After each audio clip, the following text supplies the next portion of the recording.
Então, uma tarde de domingo, aqui é 25 de setembro. Eu sou webmaster amador, né? Então, eu acho que os meus vídeos estão melhorando também a qualidade deles. De expressar, de comunicar, eu acho que está melhorando com o tempo também. Unidade aos livros que eu tenho aqui interessantes, vamos ver alguns títulos diferentes hoje. Com a parte de sexualidade, que é sempre interessante. Tem um livro aqui que é Lolita. Eu não li o livro, tá?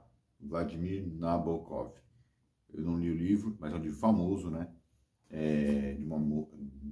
Pelo que eu entendi, que eu li, é uma moça nova, uma ninfeta seria, a sexualidade de uma ninfeta.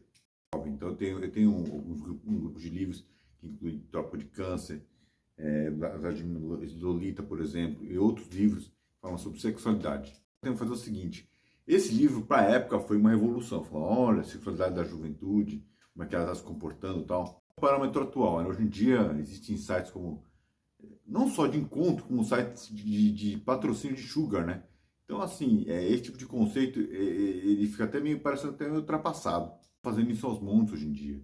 Esses caras, esses senhores, assim, que têm condições, eles entram em sites com 1000 patrocínios, acho que isso já está ultrapassado, mas assim, é uma prática que não está tão incomum hoje em dia. Acontece essa interligação entre os jovens e os homens mais velhos, né? Então é muito comum hoje em dia moças que são patrocinadas por homens mais velhos. Lolita, mas assim, qual a graça de ler Lolita hoje em dia? Se os caras estão fazendo isso hoje em dia. Vou dar um flip aqui. É bem interessante que é esse aqui, ó. A última mensagem de Hiroshima, do Takashi Morita. Então é uma mensagem do sobrevivente da bomba atômica. Toda a saga dele, que ele era... O que eu não sabia, que é um senhor que ele tem uma mercearia aqui no bairro, que ele era militar da Guarda Imperial Japonesa. Coisa interessante que ele conta na época da guerra, ele fala assim que lá no quartel não faltava comida. Podia faltar comida para as pessoas, assim, no dia a dia, mas assim, fora do quartel, mas ali a vida do quartel era uma vida de prosperidade, tinha estrutura. Uma passagem que eu achei interessante que ele contava também da própria guerra, ele falava que, ou melhor, que no dia da bomba ele estava acordado, estava desperto, obviamente, né? E ele disse que ele não comeu e não bebeu nada aquele dia. Acho que o fato de ele não ter comido nada, não ter bebido nada, e tinha radiação, obviamente, pode ter ajudado ele a sobreviver tanto tempo, porque ele tem 90 anos hoje, né? 90 e poucos anos já. Ele resolveu migrar para o Brasil, ele mexeu com relojoaria, depois hoje tem uma mercearia, empório como um mercadinho. Passagem que ele fala que ele não comeu, não bebeu nada aquele dia.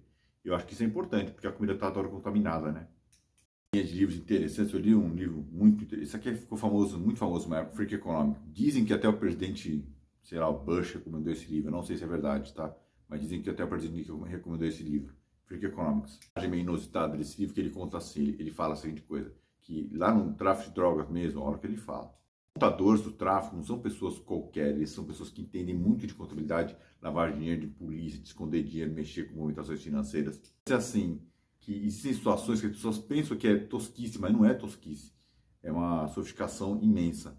Fala que nos Estados Unidos, os contadores eles têm que ter uma habilidade tão grande que se eles estiverem presos, por exemplo, eles têm que fazer a própria comida, costurar a própria roupa, fazer o que for, porque eles podem ser alvo de assassinato. Presídios mesmo, dentro dos presídios. Então, é uma profissão bem complicada. O que quer dizer nesse livro? Que as pessoas têm uma ilusão que as coisas são simples, as coisas são fáceis e é só bandidagem, é só no sentido só arma, só guerra, só sangue, e não é só isso. Tem toda a parte estrutural que é bem complexa. Só fazendo um parênteses no mercado que eu atuo, mercado imobiliário, essa cena, a classe média que mora no centro das capitais, filhos da classe média que mexe com empreendedorismo, que tentam ganhar dinheiro trabalhando assim com empresas, eles têm menos chances, menos prosperidade muitas vezes, na verdade. Pessoas que moram na periferia já têm um emprego com carteira assinada e além disso tem 2, 3 imóveis alugados. Não sei de ver essa cena. Pessoas que têm 2, 3 imóveis alugados na periferia, a gente chama mocó, né? São imóveis pequenos, quarto, cozinha, que eles constroem com as próprias mãos às vezes. A família ali, o pai, a mãe, pedreiro, constrói o quarto, cozinha para alugar. O quarto, cozinha, ele pelo menos ganha R$500, no mínimo R$500, 500, R$800 o quarto, cozinha. E mais disso ele tem a renda de uma carteira assinada. A média fica se iludindo com o empreendedorismo, com um mundo digital que às vezes não existe, que ele é muito prático, as coisas que dão dinheiro e que não dá dinheiro mesmo. Eu vejo, por exemplo, acontecer muito, que é muito enganoso. Você pensa que os filhos da classe média têm mais chance, mas eu não sei. Chance pode ser, mas assim, prosperidade acho que não. O famoso que é o Assis Chateaubriand, rei do Brasil, Fernando Moraes. Esse livro é muito famoso, muito conhecido. Definitivamente é um livro que eu não gosto porque é um livro muito cansativo de se ler, que elogia demais a pessoa, eu não gosto. Um livro que ele trata o Assis Chateaubriand como um semideus, né? Deus do jornalismo. Eu acho que ele foi poderoso mesmo, realmente a história é verdadeira. Como trata a política da época, a influência do Assis Chateaubriand, eu acho que é muito exagerado. O Fernando de Moraes, ele escreve muito bem, logicamente, jornalista, exímio jornalista, escreve de uma forma que é um pouco exagerada. Exagero é que tende a depreciar o livro, o livro deixa de ser fidedigno, deixa de ser fiel à realidade da época para ser algo assim, né? Não sei se é tudo isso, sabe? Em política, tem um livro que eu achei interessante, que é esse aqui, ó, Cabeças de Planilha, Luiz Nassif. Eu li esse livro, achei muito interessante, eu li inteiro ele, achei muito interessante, Cabeças de Planilha.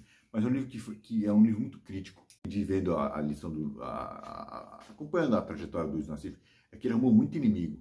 É um jornalista que ele foi a fundo nessa história de combater a corrupção via imprensa, os problemas judiciais, processo na justiça, briga com gente importante. Então, assim, não sei se é uma reflexão, não sei se vale a pena. O livro é interessante, o livro é muito legal. O livro conta a corrupção do governo FHC, em essência, tá? Não sei se é uma boa ideia. Você fala de tanta corrupção, uma briga com gente tão influente, porque ele, não sei, pelo que parece, ele acabou meio que desaparecendo da mídia. Pode reparar. Ele está com muito processo na justiça. Um cara graúdo, que ele tem condições de financiar muito tempo advogados caros, é complicado, viu? Uma boa dica de leitura, a corrupção na época do FHC, cabeça de planilha. E falar que existe um tráfico de influência, no geral é isso, né? Os amigos do Fernando Henrique ali que dominavam o mercado financeiro. A revolução do Fernando Henrique foi também o mercado financeiro. O mercado financeiro, eu tenho 2 livros aqui que é só para mostrar aqui também, mas é interessante, George Soros, a crise atual, o que ela significa, novo paradigma para os mercados financeiros, é um livro que o George Soros mesmo escreveu, e o Alquimia das Finanças, ele é bem conhecido. Mas eu acho interessante o seguinte, o George Soros é um bilionário, obviamente, né? Mas assim, para escritor ele não serve. A Alquimia das Finanças, por exemplo, é um livro que ele relata o dia a dia do mercado, das operações dele. Caramba, meu, o cara ler aquilo lá é muito... Um dia aconteceu aquilo, um dia aconteceu aquilo, entendeu? Mas assim, qual a importância aqui do ponto de vista estratégico, do ponto de vista ensinar a pessoa a operar o mercado? Assim, que é como se fosse um relato de um trader, mas assim, qual a importância? O que esse tipo de relato pode ajudar a pessoa a entender a cabeça dos outros? O que pode ajudar? Nada. Eu acho que é um livro interessante porque, de certa forma, o que ele quer dizer? Ele quer dizer o seguinte, que o mercado entende as coisas de uma forma, só que existe uma outra forma de entender o mercado que é mais a forma adequada. Essa leitura do mercado, ele faz uma crítica à leitura do mercado. As pessoas sempre acham que é uma coisa e pode estar sendo outra coisa. Você, George Soros, pode estar sabendo esse tipo de coisa, né? As pessoas normalmente sabem que, caramba, meu, se você estiver dentro de uma corretora, a visão é uma, se você estiver dentro de um banco, a visão é outra, se você estiver só de autônomo pequeno, a visão é outra, se você está operando sozinho, a visão é outra. Então, depende de onde você estiver, a visão de mercado que você vai ter vai ser diferente. O que as pessoas falam que se você estiver fora de uma grande corretora, de um grande banco, de uma grande instituição financeira, fora de uma mesa de operações, você não vai ter como operar e ganhar, porque tem essa diferença de visão. São as fofocas do meio, os gossips, a corrente, não sei. Eu sei que essa visão todo mundo sabe, não precisa ser o George Soros para falar. Eu queria relatar hoje esse aqui, ó, Folha Dobrada. Esse livro é muito interessante. Goffredo Teles Júnior, né? Você já sabe, é um professor emérito da Faculdade de Direito lá de São Francisco. Eu sabia, e eu aprendi no livro, que ele tinha problema para dormir. Então o Goffredo, ele costumava ficar trabalhando à noite, durante a madrugada. Interessante esse hábito do Goffredo. Ele costumava trabalhar durante a noite, ele não dormia muito, o professor da faculdade. É interessante que ele conta a vida de várias pessoas que passaram pela faculdade, problemas que as pessoas tiveram, e não é relatado no dia a dia. É bem cansativo, porque é um livro mais para filosofia.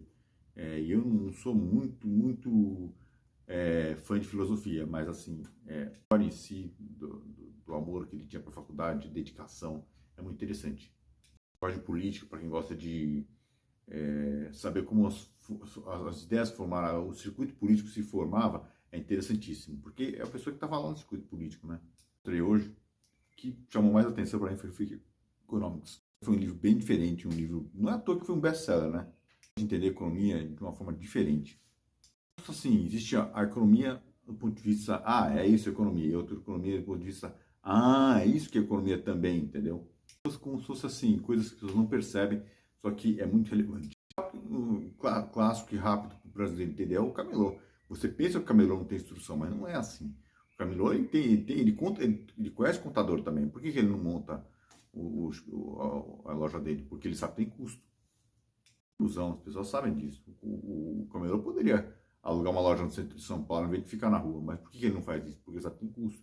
Custo de aluguel, custo de contabilidade, custo de fiscalização. E ele pode ganhar mais dinheiro trabalhando como contador, com camelô nas ruas, do que trabalhando com uma loja formal. Isso é óbvio, né? Tem bastante foi esse do Hiroshima mesmo, do Takashi Morita.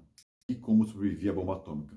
Né? Em épocas aí de Ucrânia, ameaça a bomba nuclear novamente, é interessante porque a visão desse senhor, uma visão, não foca muito na sobrevivência, o drama da guerra, mas o que eu achei interessante é que ele tá vendo muito esse senhor, ele não era para viver tanto tempo, a verdade é essa, né?